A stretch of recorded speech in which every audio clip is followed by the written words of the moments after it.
year. Fourth quarters have typically been a strong point. I just wondered if tonight's was in its own right, kind of its own occasion, or if it was something that was building throughout the double-digit leads and such that you saw throughout the game. They were making tough shots. We stopped playing defense. We had a lot of turnovers late that we could have avoided. Other teams did the same thing to the Clippers. Down 22, come back win. Our defense was really good to start the game. Even in the first half. And I think we gave them a 33-point third quarter. To come out of halftime, defense just wasn't there. And then, they made some tough shots late in the fourth. But it was all, controllable. It wasn't nothing that they really did. Our rotation was bad. Getting backdoored, wide open shots from the perimeter, wasn't getting back in transition, wasn't talking and matching up. So every time we did that, it seemed like they made us pay. And down the stretch, what would you have liked to have seen on the offensive end of the floor in terms of maybe settling less for jump shots and attacking more? And how did that play out as the quarter went on? It seemed like it built on itself. Like to see us make some shots. We passed on a couple of shots. Kenny had the three on the wing, I think in the corner that he passed on. I had a shot at the top of the key. Mid-range that I missed. But I feel like we played into the clock a lot. We didn't run a lot. We didn't get a chance to run in that fourth quarter because we wasn't getting stops. And we missed free throws down the stretch. So, like I said, that's a team who's got enough power to score and to win basketball games, but we have to do a better job on both ends. Dan? AD, there are nights where teams lose and the other team plays better and you just kind of move on. How does this team handle a loss where you walk off the court and you feel like this one's on us? How does this team kind of process those kinds of losses? We know we're a good team. We know teams are going to come out and play their best against us. But the way we lost, we don't like. Obviously, we got to look back at the film and see what we can be better. But we've always bounced back. We don't like losing 2 in a row. And so our next game, we put a lot of pressure on ourselves to win that game. And so, nobody in that locker room likes to lose. But, this is a tough one. It's one that we for sure should have won. So this one hurts a little bit more, but we'll watch the film, when we get back together and try to figure out how to get better and get ready for Milwaukee. Bill? AD, you just listed all the self-inflicted wounds along the way in the second half. How much of that do you chalk up to taking your foot off the gas in this because you did have that early lead, and then what kind of lesson do you take from that going into the rest of the year? I don't think we took our foot off the gas. I think we just, I think we were just kind of settling for a lot of jumpers on the offensive end. They were there, but we still could have got to the paint. Anytime we got to the paint in the first half, we had some good looks. We were, one-shot basketball a lot in the second half. And on the defensive end, I think they started, making shots. Steph started making shots, getting layups. We fouled a lot. They got to the free throw line, made shots, got to the paint. Wiggins got open 3 times, I think in a row. So it's just things that we could do better. And like I say, anytime we did anything wrong on the defensive end, it seemed like they made us pay. Last 2. Dave? The defensive sequence where you guarding Steph out at the top of the key, did you think he was going to pull a step back in that situation? And you just walk me through that possession. No, he made a great move, hit a great shot. There's nothing, more to it. And they came off the screen, took one dribble, did a little step back, I backed up and then tried to contest and made a tough shot. Jim Alexander. Yeah, losing a game like this, and now you're going on an extended road trip. But this year, what's different about playing on the road? Is it different from anything you've ever experienced before, just because of the number one, the conditions, and then number two, the protocols? What is that like? I mean, it's the same as any other year except with no fans. You get in the city, you're in your hotel.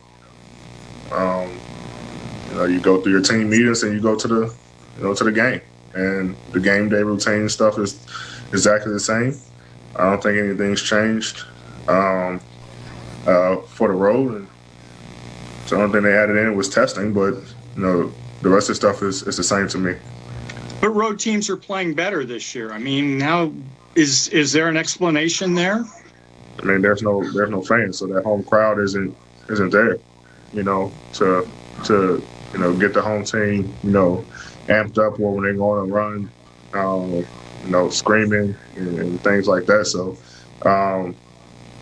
it's territory anytime, any game is played, whether it's home or away. So I think that's the only difference. Like I said before, the fans, there's no that energy in the arena for the home team like there usually is. Thanks so much. I haven't seen you guys get outscored in a fourth quarter like that in a while. What did you see as the breakdowns, and did they have anything to do with the way the game had evolved to that point? I think we had some tough breaks, some tough calls against us in the second half that kind of slowed our pace down. And it just slowed everything down. We couldn't get back into a rhythm after the game was slowed down a little bit, and they did a great job of countering that. So something we can learn from, and it's always great to have games like that.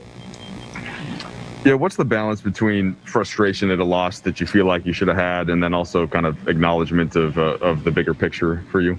Oh, well, I mean, obviously it's frustrating anytime you lose, especially when you could have played better, and we know we could play much better. So you learn from all of that and apply it to the next game. Bill. Hey, LeBron, you had a couple of travels in the fourth quarter, specifically that first one. I think after you just want to talk us through this then. Yeah, I mean, I don't know. I mean, I seen him on replays, and it's a move I've been making pretty much my whole career. And if that's the call that's going to be called travel, then I would like to see it across the whole board. Every game and it consistent like that. I mean, it's so funny because the very next play, Draymond gets into the lane and slides his foot, and it's not called, and the same official who called me for the travel is right there on the play and told me he didn't travel. So that's definitely, something that I got to be more, leery about, but I have not been called for travels like that in my career. Kyle. Hey, LeBron, as a team, I think you guys only had 4 fast break points and on that last possession before the timeout. It looked like you might have a transition opportunity. Do you guys feel like you were attacked enough in transition on offense tonight? I think at times, including myself, we settled for the perimeter shot in transition instead of attacking to the rim. But, we've been pretty good at that all year. And, some games you're going to have, we would love to be in transition more, but you got to get stops, one, to be in transition. And in the fourth quarter, they did a good job of not allowing us to get too many stops. Dave. Kyle Kuzma said that it's 72-game season, and maybe it's going to be hard to keep the urgency up. Is there some human nature complacency going on here that could have been part of the recipe tonight? No. Dan. LeBron, you guys probably won't play very many games this season where you and AD combined to score, I think, 36 points or something like that offensively. Why was it so disjointed, do you think, for the two of you guys offensively tonight? I mean, both of us was just a little bit out of rhythm, and And I think, we're going to have games like that this year where we're out of rhythm. The best thing about our team is we had guys that picked us up. Dennis was great. Trez again coming off the bench was great. Kuz, got hot for us a little bit in that third, made some shots for us. So, in times where we both are just a little bit out of rhythm, we have the ability to have our teammates that picked us up and still give us a chance to win, which we had tonight. Last three, Melissa. Hey, LeBron. We're approaching the 1-year anniversary of Kobe's death, and you obviously have done so much to honor him, including winning a title in his honor.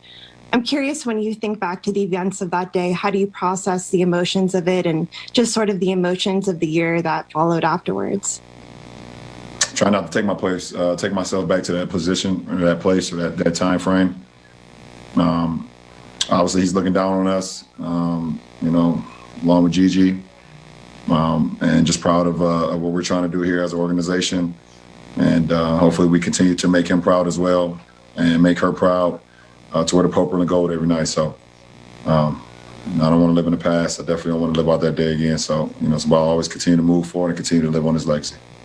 Last two, Mark Medina.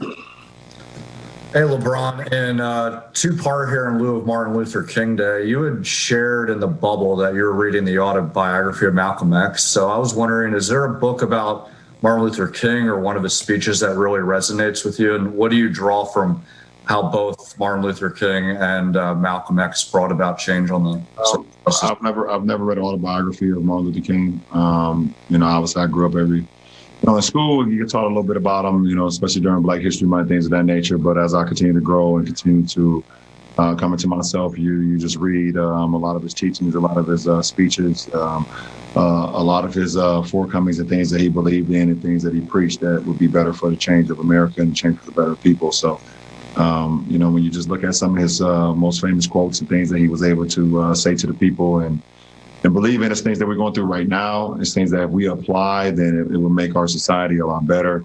He was a man of the people, and he had a lot of power. And that's why he was ultimately gunned down, unfortunately, because of the power that he had for the people. People resonated with him. People believed in him. People wanted to walk with him and talk with him and be with him. You just live on. His legacy, along with Malcolm X,